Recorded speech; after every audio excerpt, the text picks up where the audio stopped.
श्री राधे, हर हर महादेव, जय सिया राम। आप सभी दर्शकों का स्वागत हमारे YouTube चैनल सितारे आपके नौ।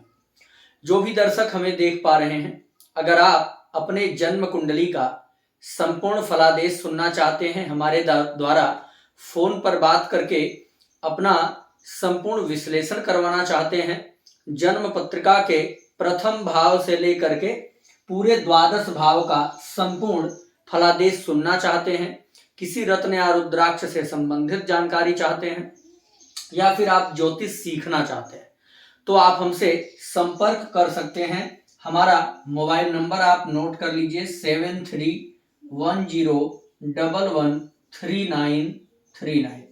इस नंबर पर व्हाट्सएप मैसेज करके आप इंफॉर्मेशन ले सकते हैं कि हमसे बात करने का प्रोसेस क्या है, क्या चार्जेस हैं। ठीक है, तो आप इस पर व्हाट्सएप करके जानकारी ले सकते हैं। अगर आप इच्छुक हैं तो तुरंत आपका अपॉइंटमेंट फिक्स होगा और आप हमसे फोन पर बात करके पूरा विश्लेषण अपने कुंडली का सुन सकते हैं। साथ में अपना प्रश्न भी हमसे पूछ सकते हैं, जन्म कुंडली के अकॉर्डिंग उपाय भी जान सकते हैं। चलिए, आज मैं एक बेहद महत्वपूर्ण टॉपिक लेकर के उपस्थित हूं कि आप जन्म कुंडली के किसी एक भाव से संतुष्ट हैं या नहीं हैं।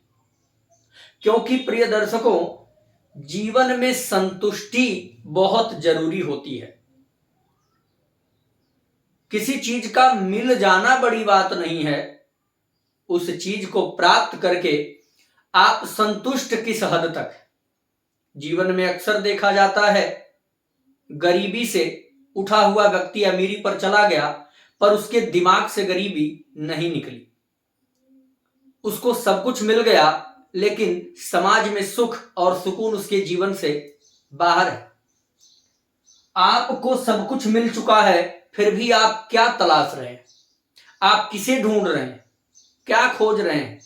हर जगह आपके चेहरे पर परेशानियां क्यों नजर आती है, क्या रीजन है। या आपको जो मिला है वह आपके लिए पर्याप्त है या प्राप्त हुआ अपर्याप्त है।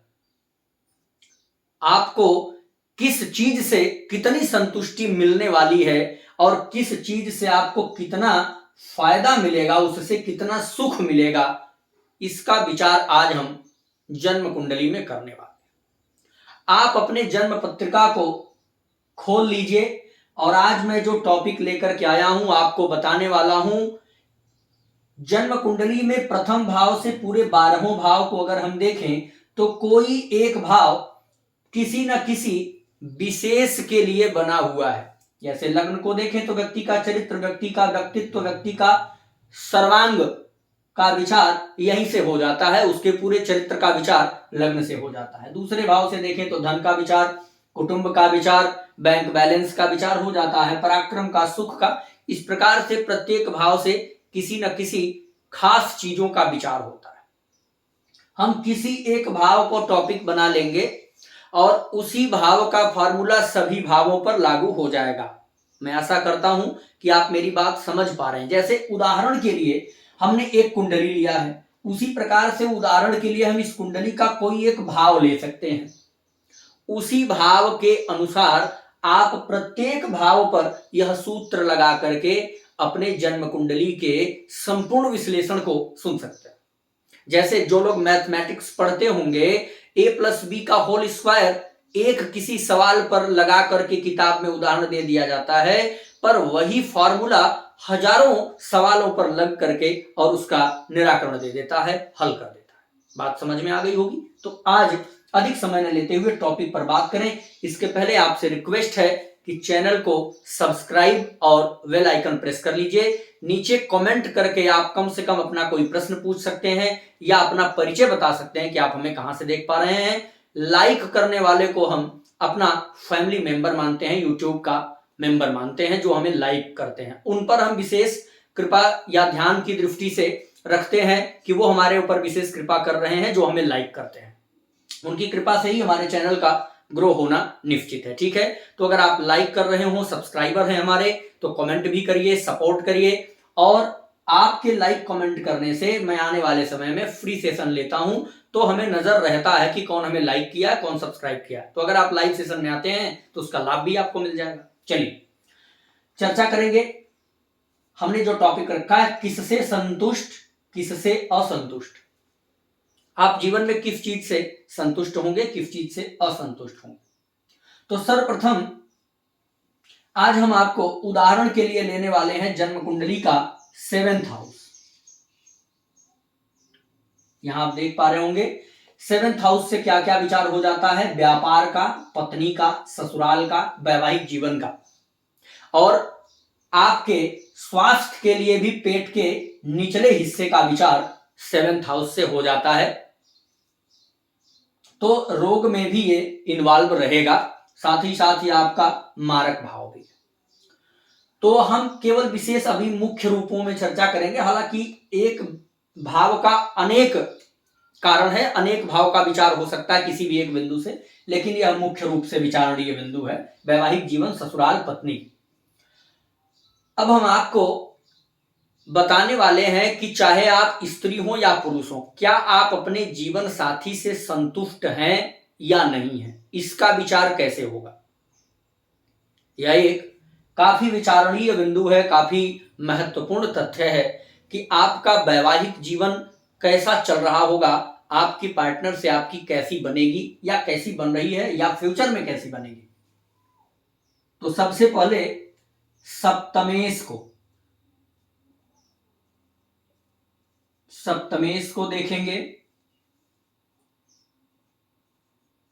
सप्तमस्थ को देखेंगे, सप्तम भाव पर दृष्टि देखेंगे,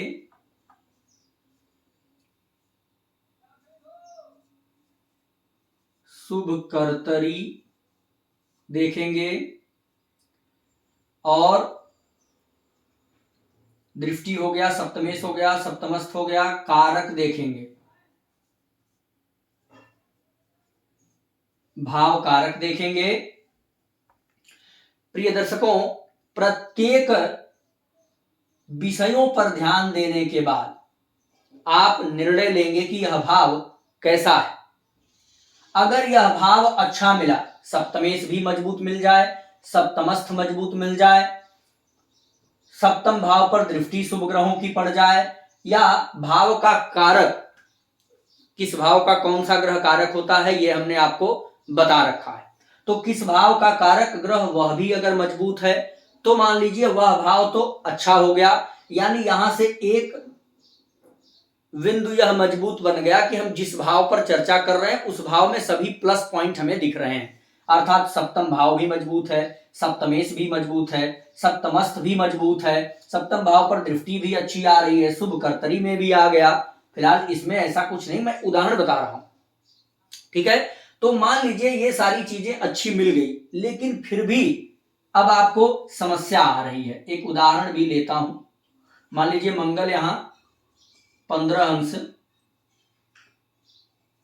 का है, मंगल 15 अंश का है तो पूर्ण रूप से युवा है, अपने घर में बैठा हुआ है। उदाहरण के लिए हम ले लेते हैं, यहां मान लीजिए गुरु बैठ गया हो, तो गुरु शुभ ग्रह की दृष्टि भी आ गई, ठीक है।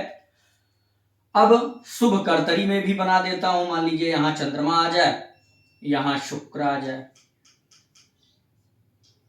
यहां से शुक्र को हटा देते हैं और यहां से चंद्रमा को हटा देते हैं। देखिए छोटी मोटी गलतियां कभी हो जाए तो उसको अन्यथा न लीजिएगा, क्योंकि बनाने में थोड़ा बहुत इधर उधर हो जाता, क्योंकि उदाहरण कुंडली है तो कहीं चंद्रमा लिखा है कहीं और लिख दिया, तो इस पर अन्यथा नहीं लेना। अब मान लीजिए देखिए, हाँ यहाँ के चंद्रमा को हटाता हूं। अब देखिए यहाँ चंद्रमा आ गया, यहाँ शुक्र आ गया, तो ये शुभ कर्तरी में भी आ गया। मंगल पूर्ण रूप से बलवान भी है, अपने घर में भी है, शुभ ग्रहों से दृष्टि भी है। अब यहाँ राहु की भी दृष्टि पड़ रही है, हम चलिए यहां से राहु को हटा ही देते हैं।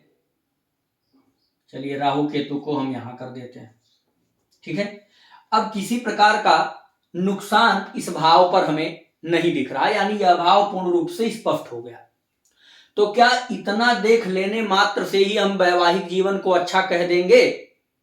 नहीं, इससे आपको संतुष्टि मिलेगी कि नहीं मिलेगी, वैवाहिक जीवन से आपको सुख मिलेगा कि नहीं मिलेगा, पत्नी से आपको सुख मिलेगा कि नहीं मिलेगा, ससुराल से सुख मिलेगा कि नहीं मिलेगा, व्यवसाय व्यापार से आपको सुख मिलेगा कि नहीं मिलेगा, इसकी पूरी जानकारी केवल 7वें घर से ही संभव नहीं है।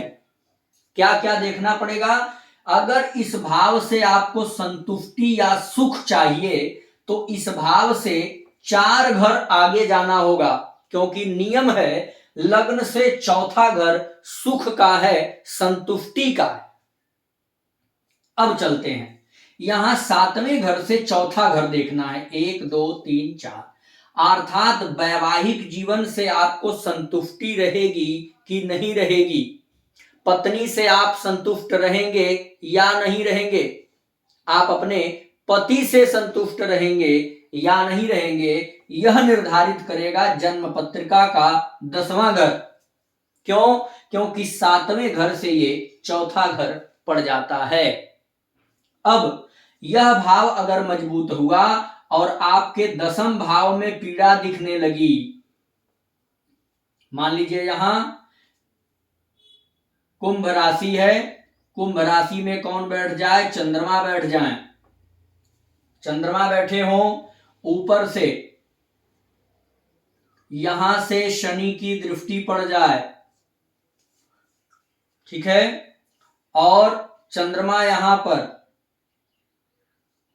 0 अंश का हो जाए और शनि यहां पर 5 अंश के हो जाएं, और यहां पर राहु हो जाए, यहां केतु हो गया, और यहां पर मान लीजिए सूर्य हो गया।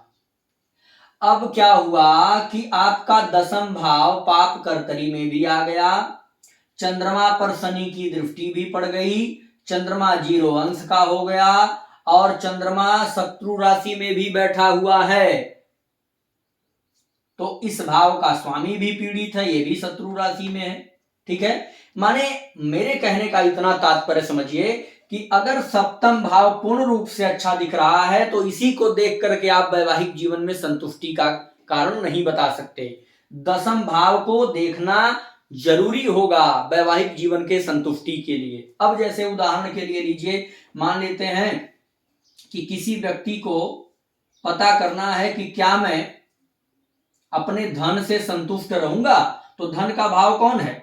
दूसरा घर है। अब दूसरे घर में चलिए मान लेते हैं यहां पर 3 नंबर है और यहां बुध बैठा हो, ठीक है, बुध बैठा हो, इस पर शुभ ग्रह की दृष्टि भी डाल देते हैं, चलिए यहां से गुरु देख रहा हो, 1 2 3 4 5, गुरु की 5वीं दृष्टि पड़ रही है, तो भाव का स्वामी स्वराशि का हो गया, शुभ ग्रहों से दृष्ट हो गया, अंश बल से भी इसको मजबूत कर देते हैं, 16 अंश का हो गया। तो आप यह तो बोल सकते हैं कि आपका बैंक बैलेंस अच्छा रहेगा, आपके पास धन होगा, काफी अच्छा होगा, सब कुछ यानी बैंक बैलेंस बचा के रखने वाले होंगे, कुटुंबियों का भी सहयोग होगा, परंतु आपके देखने से इस व्यक्ति के पास बैंक बैलेंस अच्छा हो जाएगा, धन अच्छा हो जाएगा, लेकिन उस व्यक्ति से जब आप बात करेंगे तो आपको समझ में आएगा कि वह व्यक्ति कह रहा है कि मुझे तो कुछ पता ही नहीं, अर्थात मैं इतने से कुछ भी संतुष्ट नहीं हूं, आपका फलादेश बिल्कुल गलत है, मैं जितना चाहता हूं उतना पैसा तो मेरे पास है ही नहीं, मैं तो अरबपति बनना चाहता हूं, मेरे पास 10-20 लाख रुपए ही हैं, जबकि जन्म कुंडली कह रही है कि बैंक बैलेंस अच्छा है। हाँ, बैंक बैलेंस अच्छा है, परंतु ये व्यक्ति संतुष्ट है कि नहीं, इसका विचार 1 2 3 4 5वें घर से होगा, क्योंकि जन्म कुंडली के धन भाव से चौथा घर 5वां पड़ता है। अब अगर 5वां भाव पीड़ित हो जाए, 5वां भाव पीड़ित हो जाए, मान लीजिए यहां शुक्र बैठ जाए, अब यहां शुक्र बैठा तो भी भाव बिगड़ गया, मान लीजिए यहां शनि है और यहां मंगल आ जाए उदाहरण के लिए, तो अब ये पाप कर्तरी में भी आ गया, यहां शुक्र भी विपरीत फल दिया और अंश बल से बलवान कर देते हैं। तो अब क्या हुआ, भावेश मान लीजिए यहां बुध है, बुध यहां धन भाव में आया, यह तो प्लस पॉइंट बन गया, लेकिन इस भाव की स्थिति बिगड़ी हुई है। तो अब मान लीजिए अगर यहां बुध नहीं होता और मान लीजिए यहां शनि होता, और यहां गिनती 1 नंबर लिखी होती। तो अब क्या हुआ, शनि यहां बुरी तरह से प्रभावित हो गया, नीच का हो गया। तो पंचम भाव अगर पीड़ित हुआ तो धन भाव मजबूत होने से पैसा रहेगा, बैंक बैलेंस रहेगा, लेकिन व्यक्ति को संतुष्टि नहीं रहने वाली है। इस प्रकार से आप यह फार्मूला किसी भाव पर लगा करके उस भाव से संतुष्ट हैं कि नहीं है इसकी जानकारी ले सकते हैं। खास करके अगर विपरीत फल देने वाले घर में केतु और शनि हुए तो जातक घुटन महसूस करेगा, कभी भी सफल नहीं हो सकता, कभी भी वो प्रसन्न नहीं हो सकता है। इसलिए केतु और शनि का बड़ा रोल होता है जातक के सफलता में, जीवन में उन्नति में, आपको खुश रखने में।